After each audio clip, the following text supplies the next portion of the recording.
માટે આવતા લોકો ભારે હાલાકી ભોગવી રહ્યા હતા। સ્મશાનની બેન્ચો પક્ષીઓના ચરકથી ખરડાયેલી અને અત્યંત બિસ્માર હાલતમાં હતી, છતાં પાલિકા તંત્ર દ્વારા સફાઈ પ્રત્યે આંખ આડા કાન કરવામાં આવતા લોકોમાં રોષ ફાટી નીકળ્યો હતો।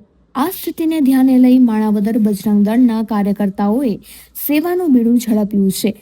મેહુલભાઈ મારુના નેતૃત્વમાં કાર્યકર્તાઓએ સ્મશાનની બેન્ચોને પાણીથી સાફ કરી ચમકાવી દીધી હતી।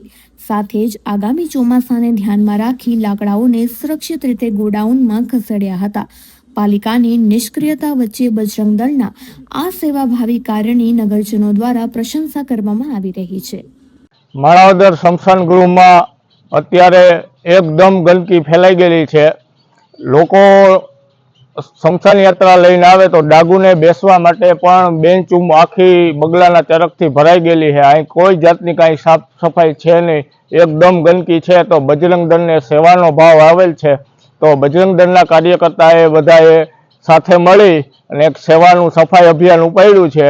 તો અમે સ્મશાન ગૃહની અંદર અત્યારે સફાઈ કરશું અને ડાગુને ચોમાસામાં તકલીફ ના પડે એના માટે બહાર જે લાકડા પડ્યા છે ગ્રાઉન્ડમાં, એ લાકડા અમે ગોડાઉનમાં આખો ભરી દેવાના છીએ।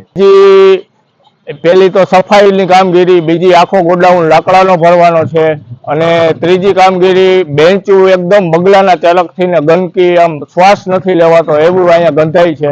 તો અમે બેન્ચો બધી પાણીથી ને સાફ કરવાના છીએ।